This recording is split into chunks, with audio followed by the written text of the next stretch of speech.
About Love, a short story by Anton Chekhov. This is the third and last part of the famed trilogy on and about love. At lunch next day there were very nice pies, crayfish and mutton cutlets, and while we were eating, Nicanor, the cook, came up to ask what the visitors would like for dinner. He was a man of medium height, with a puffy face and little eyes.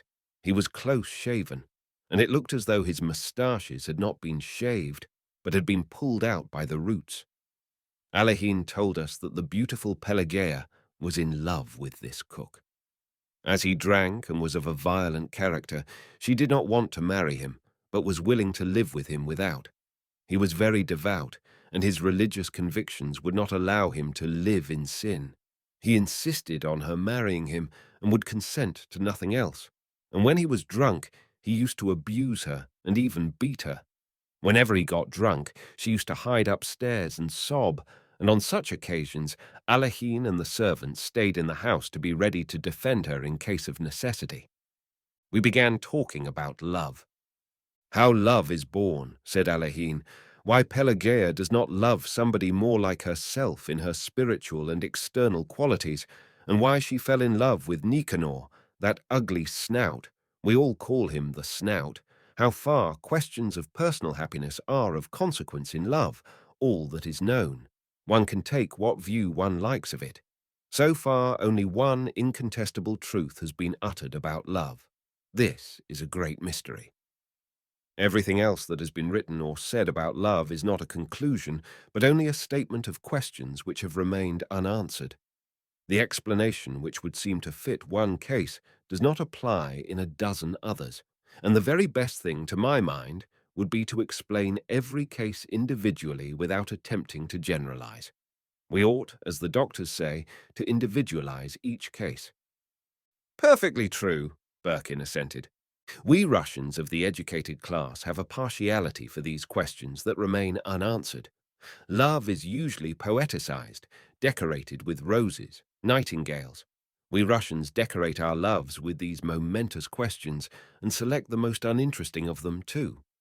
In Moscow, when I was a student, I had a friend who shared my life, a charming lady, and every time I took her in my arms, she was thinking what I would allow her a month for housekeeping and what was the price of beef a pound.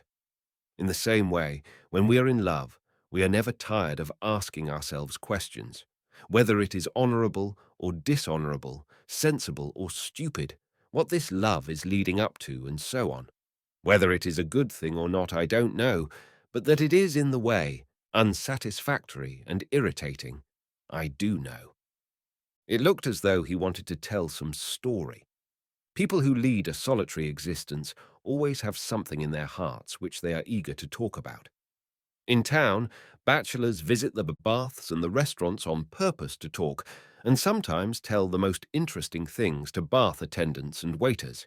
In the country, as a rule, they unbosom themselves to their guests. Now, from the window, we could see a grey sky, trees drenched in the rain. In such weather, we could go nowhere, and there was nothing for us to do but to tell stories and to listen. "I have lived at Sofino and been farming for a long time," Alehin began, "ever since I left the university. I am an idle gentleman by education, a studious person by disposition.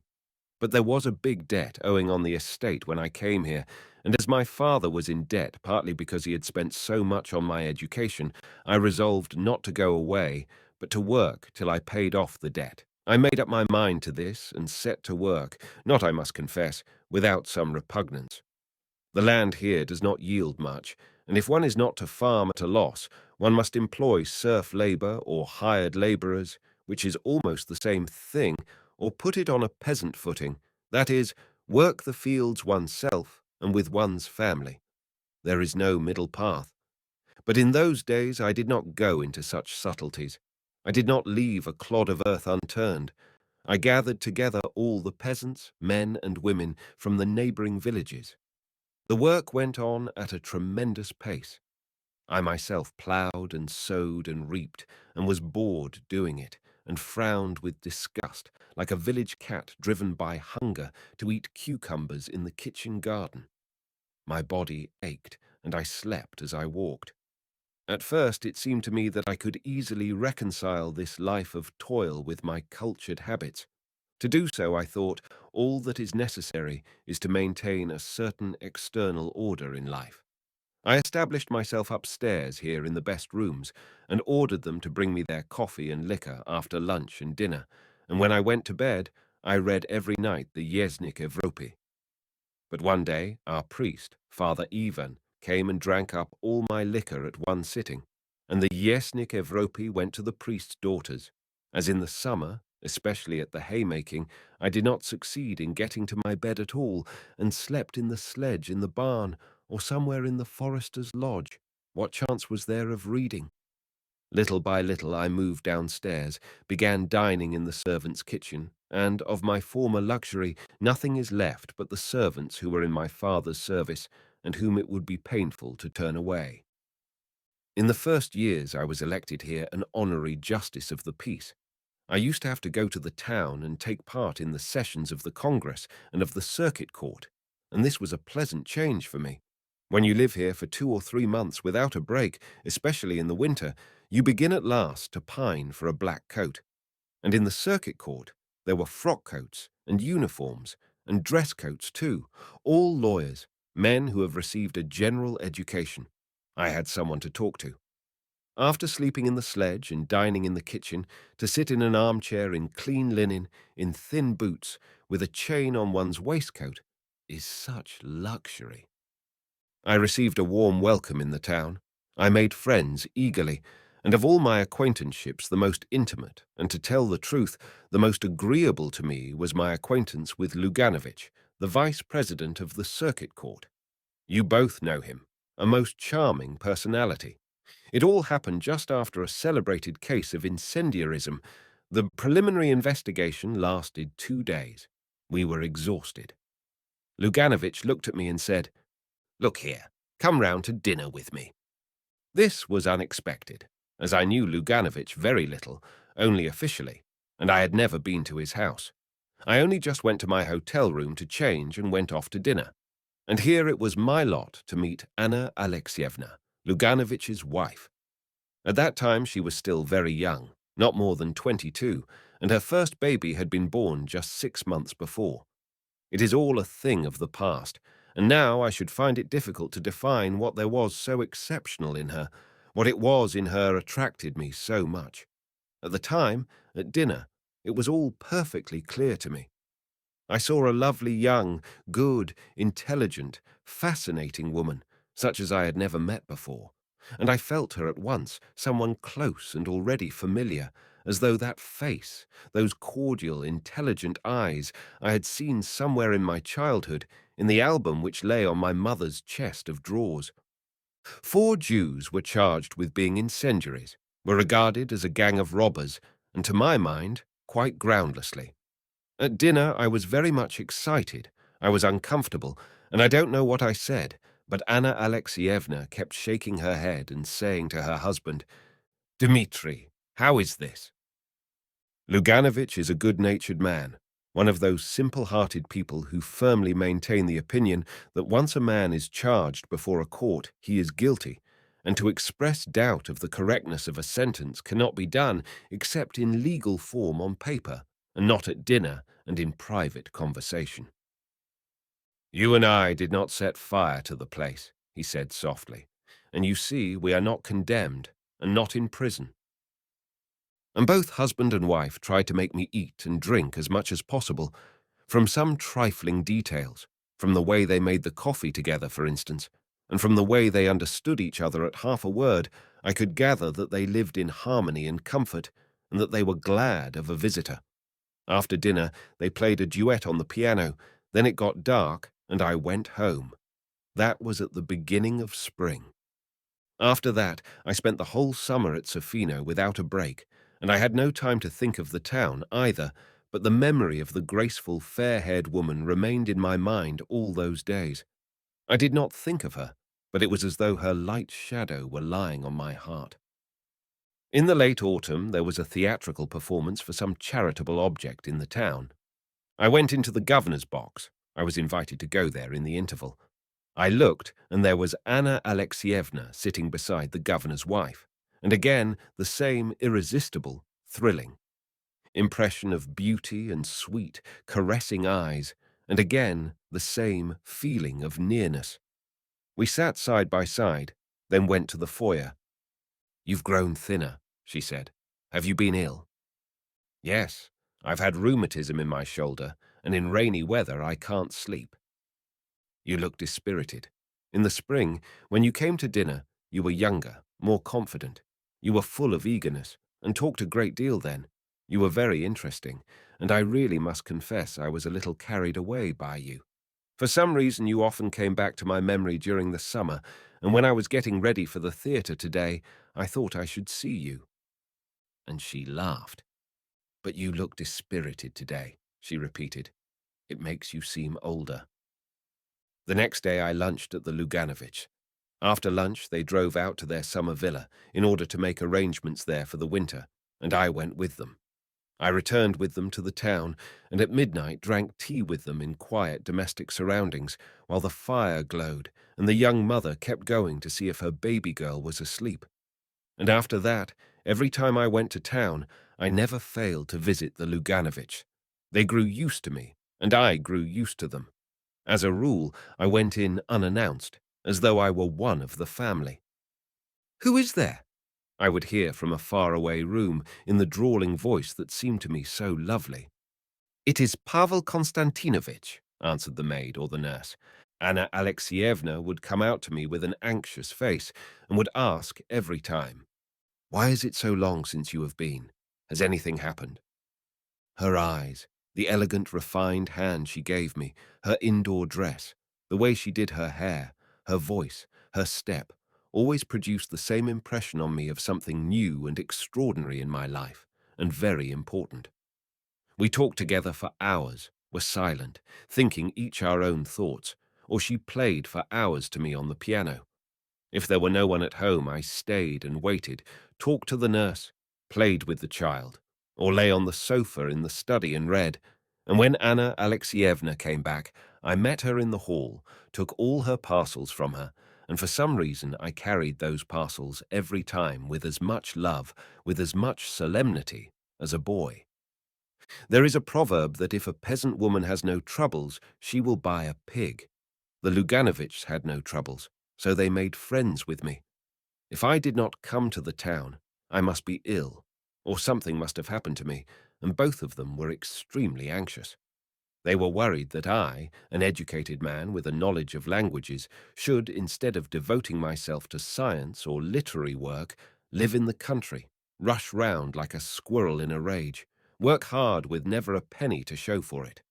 They fancied that I was unhappy, and that I only talked, laughed, and ate to conceal my sufferings, and even at cheerful moments when I felt happy I was aware of their searching eyes fixed upon me. They were particularly touching when I really was depressed, when I was being worried by some creditor or had not money enough to pay interest on the proper day. The two of them, husband and wife, would whisper together at the window. Then he would come to me and say with a grave face, "If you really are in need of money at the moment, Pavel Konstantinovitch, my wife and I beg you not to hesitate to borrow from us." And he would blush to his ears with emotion. And it would happen that after whispering in the same way at the window, he would come up to me with red ears and say, "My wife and I earnestly beg you to accept this present." And he would give me studs, a cigar case, or a lamp, and I would send them game, butter, and flowers from the country. They both, by the way, had considerable means of their own.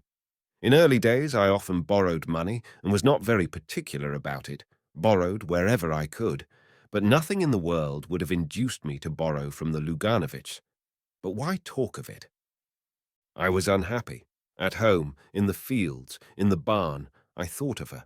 I tried to understand the mystery of a beautiful, intelligent young woman's marrying someone so uninteresting, almost an old man, her husband was over 40, and having children by him. To understand the mystery of this uninteresting, good, simple-hearted man who argued with such wearisome good sense at balls and evening parties kept near the more solid people, looking listless and superfluous, with a submissive, uninterested expression, as though he had been brought there for sale, who yet believed in his right to be happy, to have children by her. And I kept trying to understand why she had met him first, and not me, and why such a terrible mistake in our lives need have happened. And when I went to the town, I saw every time from her eyes that she was expecting me, and she would confess to me herself that she had had a peculiar feeling all that day, and had guessed that I should come. We talked a long time, and were silent, yet we did not confess our love to each other, but timidly and jealously concealed it. We were afraid of everything that might reveal our secret to ourselves. I loved her tenderly, deeply, but I reflected and kept asking myself what our love could lead to if we had not the strength to fight against it. It seemed to be incredible that my gentle, sad love could all at once coarsely break up the even tenor of the life of her husband, her children, and all the household in which I was so loved and trusted. Would it be honorable? She would go away with me, but where? Where could I take her? It would have been a different matter if I had had a beautiful, interesting life. If, for instance, I had been struggling for the emancipation of my country, or had been a celebrated man of science, an artist, or a painter. But as it would mean taking her from one everyday humdrum life to another as humdrum, or perhaps more so. And how long would our happiness last? What would happen to her in case I was ill, in case I died, or if we simply grew cold to one another? And she apparently reasoned in the same way. She thought of her husband, her children, and of her mother, who loved the husband like a son. If she abandoned herself to her feelings, she would have to lie, or else to tell the truth, and in her position, either would have been equally terrible and inconvenient. And she was tormented by the question whether her love would bring me happiness. Would she not complicate my life, which, as it was hard enough and full of all sorts of trouble? She fancied she was not young enough for me, that she was not industrious nor energetic enough to begin a new life, and she often talked to her husband of the importance of my marrying a girl of intelligence and merit, who would be a capable housewife and a help to me, and she would immediately add that it would be difficult to find such a girl in the whole town. Meanwhile, the years were passing. Anna Alexievna already had 2 children. When I arrived at the Luganoviches, the servants smiled cordially. The children shouted that Uncle Pavel Konstantinovich had come and hung on my neck. Everyone was overjoyed. They did not understand what was passing in my soul and thought that I, too, was happy. Everyone looked on me as a noble being, and grown-ups and children alike felt that a noble being was walking about their rooms, and that gave a peculiar charm to their manner towards me, as though in my presence their life, too, was purer and more beautiful. Anna Alexievna and I used to go to the theatre together, always walking there. We used to sit side by side in the stalls, our shoulders touching. I would take the opera glass from her hands without a word, and feel at that minute that she was near me, that she was mine, that we could not live without each other. But by some strange misunderstanding, when we came out of the theatre, we always said goodbye and parted as though we were strangers. Goodness knows what people were saying about us in the town already, but there was not a word of truth in it all. In the latter years, Anna Alexievna took to going away for frequent visits to her mother or to her sister. She began to suffer from low spirits. She began to recognize that her life was spoilt and unsatisfied, and at times she did not care to see her husband nor her children. She was already being treated for neurasthenia. We were silent and still silent, and in the presence of outsiders, she displayed a strange irritation in regard to me. Whatever I talked about, she disagreed with me, and if I had an argument, she sided with my opponent. If I dropped anything, she would say coldly, "I congratulate you." If I forgot to take the opera glass when we were going to the theatre, she would say afterwards, "I knew you would forget it." Luckily or unluckily, there is nothing in our lives that does not end sooner or later. The time of parting came, as Luganovich was appointed president in one of the western provinces. They had to sell their furniture, their horses, their summer villa. When they drove out to the villa, and afterwards looked back as they were going away to look for the last time at the garden, at the green roof, everyone was sad, and I realized that I had to say goodbye not only to the villa. It was arranged that at the end of August we should see Anna Alexievna off to the Crimea, where the doctors were sending her, and that a little later Luganovich and the children would set off for the western province. We were a great crowd to see Anna Alexievna off. When she had said goodbye to her husband and her children, and there was only a minute left before the third bell, I ran into her compartment to put a basket, which she had almost forgotten, on the rack, and I had to say goodbye. When our eyes met in the compartment, our spiritual fortitude deserted us both. I took her in my arms. She pressed her face to my breast, and tears flowed from her eyes. Kissing her face, her shoulders, her hands wet with tears, oh, how unhappy we were. I confessed my love for her, and with a burning pain in my heart, I realized how unnecessary, how petty, and how deceptive all that had hindered us from loving was. I understood that when you love, you must either, in your reasonings about that love, start from what is highest, from what is more important than happiness or unhappiness, sin or virtue in their accepted meaning, or you must not reason at all. I kissed her for the last time, pressed her hand, and parted forever. The train had already started. I went into the next compartment. It was empty, and until I reached the next station, I sat there crying. Then I walked home to Sofino. While Alehin was telling his story, the rain left off and the sun came out. Birkin and Ivan Ivanovitch went out on the balcony, from which there was a beautiful view over the garden and the mill pond, which was shining now in the sunshine like a mirror. They admired it, and at the same time they were sorry that this man with the kind, clever eyes, who had told them this story with such genuine feeling, should be rushing round and round this huge estate like a squirrel on a wheel, instead of devoting himself to science or something else which would have made his life more pleasant. And they thought what a sorrowful face Anna Alexievna must have had when he said goodbye to her in the railway carriage and kissed her face and shoulders. Both of them had met her in the town, and Birkin knew her and thought her beautiful.